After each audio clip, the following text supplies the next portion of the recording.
What's going on, Washington Commanders Nation? Happy Jaden Daniels Pro Day. As we sit here, Wednesday, March 27th, the Pro Day circuit is coming to a close. We got to watch LSU quarterback, Heisman Trophy winner Jaden Daniels go through his routine with Malik Neighbors and Brian Thomas Jr. and company. He had on a Greg Brooks Jr. hoodie today because at the Pro Day, kind of like the combine, all the guys wear their name and numbers on the back of their hoodies or their shirts. He paid homage to a teammate who was recently diagnosed with brain cancer. We love to see it. That is leadership shit. That is not some attention-seeking thing. This is just who Jaden Daniels is as a person. But Jaden Daniels, the quarterback, was on full display down in Baton Rouge today. Washington sent a full contingent of Adam Peters, Lance Newmark, Cliff Kingsbury, who was looking super incognito with his all black hoodie, black hat, all black everything. He was in there like he was in disguise. And Dan Quinn. They were all front and center and present watching Jaden Daniels sling it around. A workout that consisted of around 60 throws. He missed about 3 or 4. Ball hit the ground 3 or 4 times. He got in a rhythm, and we never saw the ball hit the ground again. He was layering the ball all over the field. The deep ball, some rollout throws. But my favorite throw of the day was how he layered a pass to Malik Neighbors on a corner route. I wanted to see how he threw the outbreaking routes. And early he missed one or two, but do not exaggerate anything you see in a pro day. As far as football is concerned, you're not really looking for an astute observation from the pro day. One, you wanted Jayden to check the box as far as his weight. He checked the box. And his height is up there too. 6'3" and 5/8, meaning just a shade under 6'4", 210 pounds. I know he's built like a Sports Illustrated swimsuit model. I know the boy got a snatched waist, but that 210 pounds is more than enough to work with for Jaden Daniels once he gets on the NFL Washington nutrition plan that hopefully Emmanuel Forbes is also on. We can get another 10, 15 pounds on him, but he's a slender built guy. This is who he is. At 23 years old, this frame is always going to be the frame, point blank, period. The boy can play football. The boy can throw the ball, and we know what he can do as a runner. I like what I saw from him throwing the ball. A pro day, you really only can take from it if it's bad. Like, if you come out stinking the joint up like Teddy Bridgewater when he came out, that matters. But if you do what you're supposed to do, it's like, okay, another box checked. And they interviewed him. He talked to Louis Riddick. He talked to the NFL Network and everybody. They asked him about the Commanders. He said, once again, it's a new foundation that Washington is building here. And I would love it if that's what I'm a part of, but I'm going to love anywhere I'm drafted. He's saying all the right things. And my biggest takeaway from Jaden Daniels' pro day today was how he interacts with his teammates. Like, when you watch Malik Neighbors and them running the 40 and shit, and he's running up the field, beating his chest, flexing and dapping up his teammates, I want to see what type of guy he is around his guys. You're looking more for who they are as a person when it comes to these interviews in these pro day environments. You know what they are as a football player. He started 55 games. There's 55 games of tape on wax for you to know who he is as a football player. How do teammates respond to him? How do they act when he walks in a room? How do they interact with him? Does it seem forced? Does it seem concocted, or does it seem natural? And he just seems like a natural born leader. I think compared to most pro days I see where a quarterback coach is kind of conducting the entire pro day, Jayden felt like he was kind of in charge of his pro day. He felt like the composer of this pro day. Every few plays or so, he would gather the receivers, he would issue instructions, and then right back to it. It was a bit more faster pace than most pro days. Like, for example, Caleb's pro day was a little more laid back. Jaden's kind of got to it. They were getting right back to the ball, and they were going. They were going, gone. But he checked the weight off. He checked the height off, and we know what he can do throwing the football. The couple misses he did have throwing the ball, I think he was just trying to show you what that right arm was capable of, because some people question whether he has top end arm strength, arm talent, etc. So I think his quarterback coach said, fuck it if you throw a few incompletions. They know the deep ball is your forte. The deep ball is your pièce de resistance other than your legs. It's your best trait as a passer. So fuck it. Let a couple of these fly for 65 yards. Let them see that you could throw at 70. So I think that's where he missed a couple of the deep balls. He missed a couple outbreakers. But, bro, it's a pro day. He looked the part as we expected him to. He sounded the part. He interacted with teammates the part, and Washington was present to see so. We got to hear from Adam Peters, Dan Quinn, and our owner, Josh Harris, at the owners' meetings over the last couple days. For starters, that's a new day in Washington for the media and fans alike, because Dan Snyder never addressed the media one time at the owners' meetings. Never. He never did it. We never saw him do it. It's a totally new day. Imagine being a Washington fan or being Washington media present at the annual league owners meetings and not having to go there and answer about a scandal, answer about a name change, answer about some shady dealings done by Dan Snyder. So I know it must have felt peaceful as hell for JP Kime, Nikki Jabwala, and company being able to just go there and talk about goddamn football.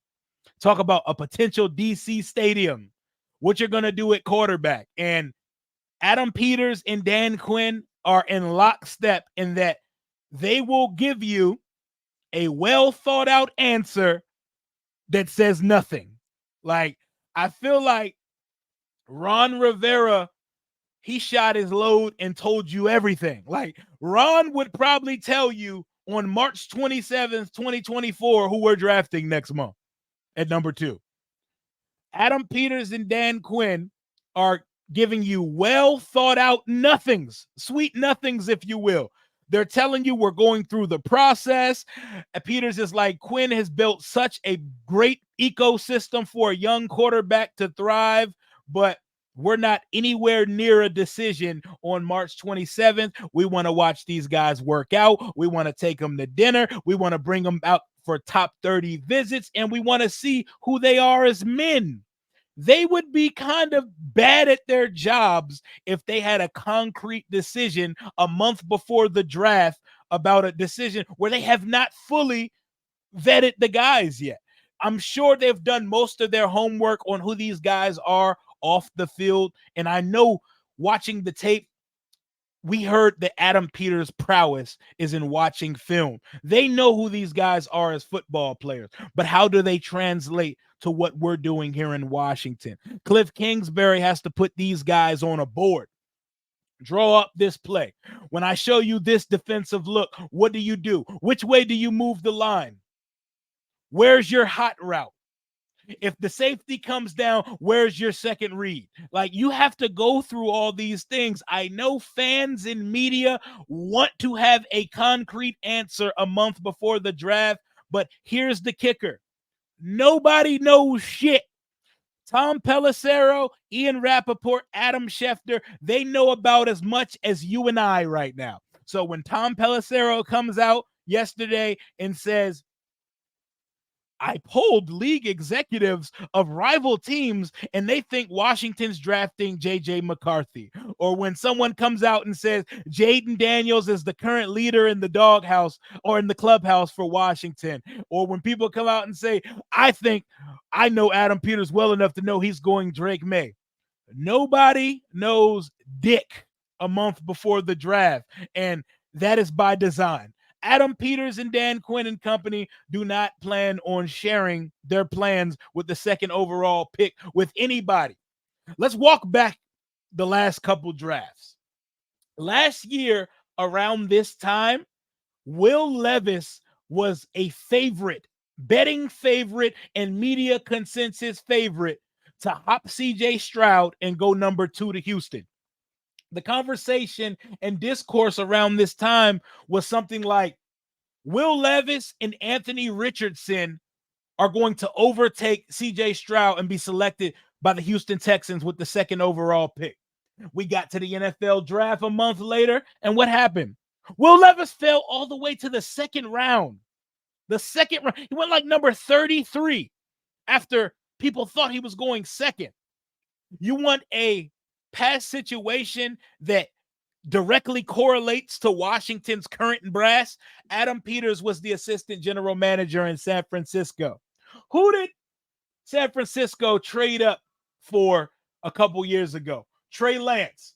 When they traded up, there was about a good 4 to 6 week period where every goddamn media member with a microphone in their face told us Mac Jones is the pick for San Francisco. Mac Jones, Mac Jones, Mac Jones. Shanahan is dialed in on Michael McCorkle Jones. That's what they told us for like a month.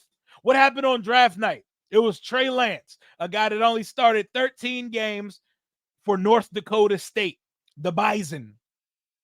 Nobody knows anything when it comes to this NFL draft. As a fan who is thirsty for every inkling of breadcrumbs the media is going to drop for us, it's fun, it's provocative, it's entertaining, it keeps our juices flowing as we patiently await the NFL draft, but take that shit with a grain of salt because these guys don't know anything. The only thing that feels like a certainty at this point on March 27th is that Caleb's going number 1 to Chicago. That's the only thing that feels like a done deal. They got players showing up to the pro day. Ryan Poles showed up to McAfee and did a whole 1-hour interview about Caleb yesterday. That feels like a done deal. Nothing about what Washington's doing says or screams done deal. They thoroughly vetted and courted J.J. McCarthy. They did the same with Jayden today, and they're going to take him out to dinner tonight, and then we're off to Chapel Hill for Big Country, Brad Johnson doppelganger, Drake May's pro day tomorrow. It is speed dating season. It is lying season. Do not let these lies, do not take them as gospel. Take them in, hear them, speak your piece, keep it pushing, because we don't know how this is going to play out. And with the way Adam Peters and this new outfit here in Washington moves, we could be in for a surprise on draft night. Is it going to be Jayden? Is it going to be Drake? Shit, it may even be J.J. McCarthy. Who knows? But I'm giving Adam Peters the benefit of the doubt to build it in his vision, and whoever we do draft, have a plan for him. Jaden Daniels checked any boxes, any proverbial boxes you needed him to check at his pro day today. He checked it. 210, good enough for him. The arm looked really well. It had more velocity than I expected today, so the overthrows don't bother me. The camaraderie with the teammates, the way he speaks in interviews after his workout, he even pointed out that he knew he missed a couple early. Self-aware, great teammate, great leader. The Brooks Jr. hoodie, love it. Everything, love it. We're on the UNC as the speed dating process continues. That's all I got for right now. Let me know what y'all thought of Jaden Daniels' pro day. Don't take too much from the workout in shorts against air, but you know we're going to overanalyze. You know we're going to talk. We're going to speak on it because that's what we do as fans. Air your grievances. Let me know what you thought about the pro day in the comments. Until next time, hail to the Washington Commanders. On to Chapel Hill to see Drake May tomorrow. Deuces.